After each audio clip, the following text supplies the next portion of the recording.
Hello student, good morning. आज आपण BA second इयरसाठी poem बघणार आहोत, कंपल्सरी इंग्लिशमधील. 4th पोएम आहे या सेमिस्टरची, लास्टवाली. A baby asleep after pain, जिचे कवी आहेत D.H. लॉरेन्स. थोडंसं इंट्रोडक्शन बघूत D.H. लॉरेन्स याविषयी. D.H. लॉरेन्स यांचं पूर्ण नाव डेव्हिड हर्बर्ट रिचर्ड्स लॉरेन्स असं आहे. त्यांचा जन्म हा 1885मध्ये झालेला आहे आणि मृत्यू हा 1930मध्ये झालेला आहे. Okay, so he was an English author. ते इंग्लिश ऑथर आहे, त्याचबरोबर poet, playwright, essayist and literary critic of the 20th century. His collected work represent an extended reflection upon the dehumanizing effects of modernity and industrialization. Okay, तर मॉडर्निटीचा आणि इंडस्ट्रियलायझेशनचा human बिईंगवर कसा effect पडलेला आहे याच्यावर त्याचे कलेक्शन आहे, वर्क आहे त्याचं. He considered money and capitalism to be the root of most of the ills of modern civilization.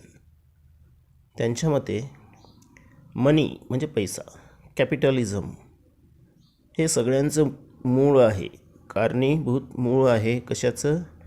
Ill of modern civilization. म्हणजे मॉडर्न सिव्हिलायझेशन कसं, याचं आरोग्य कसं आहे? इल आहे, म्हणजे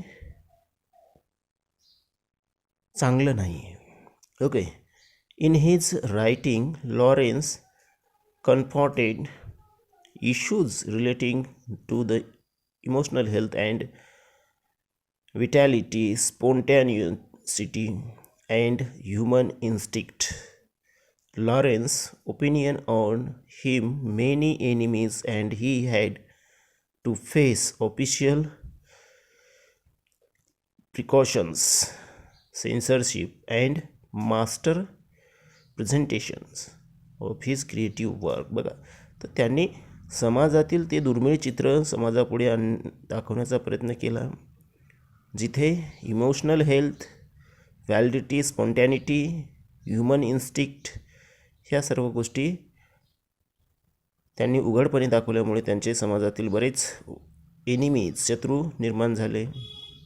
ओके, तर त्यांचे क्रिएटिव्ह वर्क हे मास्टर प्रेझेंटेशन्स होतं. All the best known for his novels, Lawrence wrote almost 800 poems. तर नॉवेलच्या सोबतच, कादंबरीच्या सोबतच त्यांनी जवळपास 800 कविता लिहिलेल्या आहेत, पोएम्स लिहिलेल्या आहेत. This short poem by Lawrence is a reflection of his thoughts and children and divinity. बघा, तर लॉरेन्सचं जे काही रिफ्लेक्शन आहे, ज्या लॉरेन्सचे काही थॉट्स आहेत चिल्ड्रनविषयी, त्यांची जी काही डिव्हिनिटी आहे त्यांच्याविषयी, तर त्यांनी या छोट्याशा पोएमच्या माध्यमातून आपल्यापुढे मांडण्याचा प्रयत्न केलेला आहे. Lawrence believed that humans are closed to God as a children and that as we face the trials and tribulations of life, we keep moving further away from divinity due to our loss of innocence. So here Lawrence put the passions about what is innocenceness. We have lost all that innocenceness which is we admire in our childhood days. बघा, तर त्यांच्या मते मनुष्य हा देवाच्या सर्वात जवळचा, सर्वात प्रिय असा प्राणी आहे. आणि तो कधी असतो? देवांच्या जवळचा जेव्हा तो चिल्ड्रन असतो, जेव्हा तो बालवयात असतो. आपण म्हणतो ना, मुले म्हणजे देवाघरची फुले, कारण त्यांच्यामध्ये ते इनोसन्सनेस असतं. परंतु बदलत्या काळामध्ये जसा जसा माणूस हा मोठा होत जातो, तसं त्याच्यामधील इनोसन्स हा निघून जातो, लुप्त होतो, आणि त्यामुळे त्याला भरपूर अशा समस्येला तोंड द्यावं लागतं, भरपूर अशा मॉडर्निटीच्या नावाखाली त्यांनी स्वतःभोवती ओढावलेले संकट त्याला पार करावं लागतं. ओके, तर लॉरेन्स पुढे काय म्हणतात या छोट्याशा पोएमद्वारे. Lawrence was also well known as an imagist poet and this poem present a clear example of this thoughts, the simple yet vivid images of innocence, it described as well as its free verse structure. So this is one of the free verse structure and it is vivid. We have to imagine all the innocence in front of our mind by the examples of Lawrence. बघा, तर लॉरेन्सच्या या पोएमच्या माध्यमातून आपल्याला समाजातील ते image, ते इनोसन्सचं image आपल्या डोळ्यासमोर येतं आणि त्याला एका कवितेच्या रूपामध्ये फ्री वर्समध्ये त्या स्ट्रक्चरमध्ये त्यांनी पिरवण्याचा प्रयत्न केलेला आहे. ओके, तर बघूत आपण काय म्हणते कविता. So this is the small poem.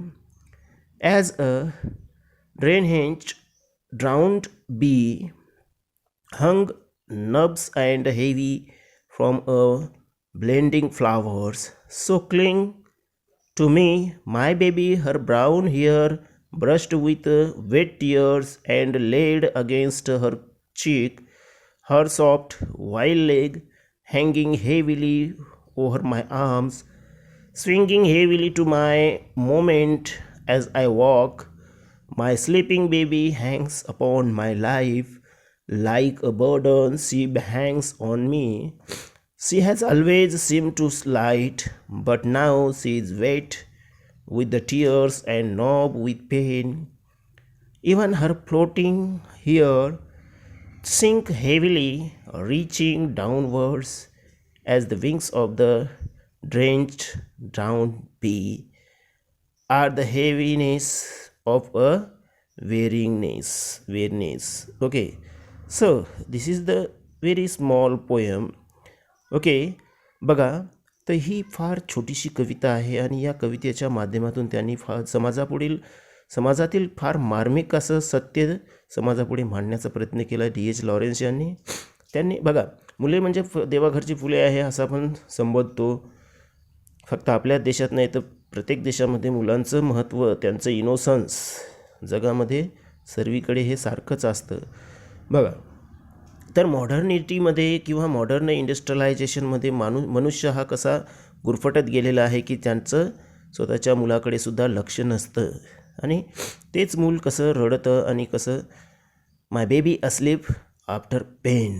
Okay, तर इथं त्यांनी एक सुंदरसं उदाहरण दिलेलं आहे. As a drenched drowned bee. बघा, म्हणजे काय, कम्प्लिटली वेट. बी म्हणजे काय, मधमाशी. बघा, मधमाशी जशी स्वतःच्याच मधामध्ये तिचे पंख जसे भिजले जातात आणि त्यानंतर तिला उडता येत नाही, तसंच या बेबीचं सुद्धा झालेलं आहे.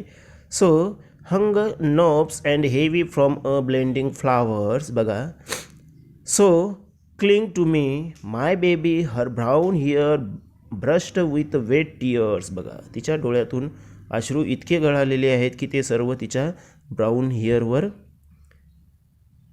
चिकटलेले आहेत. अँड लेड अगेन्स्ट हर चीक, आणि तिच्या चीकवर सुद्धा म्हणजे गालावर सुद्धा वघळ अश्रूशे आलेले आहेत. म्हणजे लहान बाळ हे रडून रडून त्याच्या डोळ्यातील पाणी संपतं तरी ते रडत न त्याचं काही थांबत नाही, हुंदकी देत असतं. तसंच या बाळाचं सुद्धा झालेलं आहे, तसंच या मुलाचं सुद्धा, बेबीचं सुद्धा झालेलं आहे की ते रडून रडून थकलेलं आहे. त्याच्या गालावर सर्व अश्रूचे ओघळ झालेले आहेत. Her soft white legs hanging heavily over my arms. Okay, her soft white legs hanging heavily over my arms. बघा, तर कशा प्रकारनं ते उदार अंतकरणाने ते आपल्या आईवडिलाला लपेटतं बघा किंवा चिपकतं. Swinging heavily to my moment as I walk, my sleeping baby hangs upon my life. बघा, my sleeping baby hangs upon my life. बघा, म्हणजे ते बाळ आता रडून थकून झोपलेलं आहे, तरी पण काय आहे इथं स्पीकरला काय वाटतं की बा my sleeping baby hangs upon my life like a burden she hangs on me, like a burden she hangs on me बघा म्हणजे काय मॉडर्न मॅन कसा इंडस्ट्रियलायझेशनमध्ये कसा गुरफटलेला आहे, त्याच्यावर फॅमिलीविषयी किंवा फॅमिलीच्या प्रती त्याचं काहीही कर्तव्य ते समजत नाही आहे, किंवा त्याचा जो इनोसन्स होता तो कसा झालेला आहे, लुप्त झालेला आहे. Okay, she has always seemed so light, but now she is wet with tear and norms with pain. Even her floating here sink heavily, reaching downwards as the wings of drenched, drowned bee are a heaviness and weariness. बघा, तर हे फार सुंदर असं example इथं parents a clear example of his thought the simple it vivid. बघा, तर पॅरेंटचे जे काही कर्तव्य आहेत, पॅरेंटचे जे काही आपल्या मुलाविषयी कर्तव्य आहे ते कुठपर्यंत आता आज सीमित झालेले आहेत, कुठपर्यंत ते कशा प्रकारचं पालनपोषण करायला पाहिजे आणि कशा प्रकारचं पालनपोषण होत आहे, आणि इनोसन्स कसा समाजातला लुप्त होत आहे, या प्रकारचं त्यांनी एक्झाम्पल इथं त्यांनी दिलेलं आहे. बघा, काही इथं डिफिकल्ट वर्ड आहेत. Drenched means completely wet, numb means unable to feel, senseless. Cling means to hold on tightly. Weariness means extreme tiredness and fatigue. तर या प्रकार ही कविता इथे संपती आहे. So thank you very much.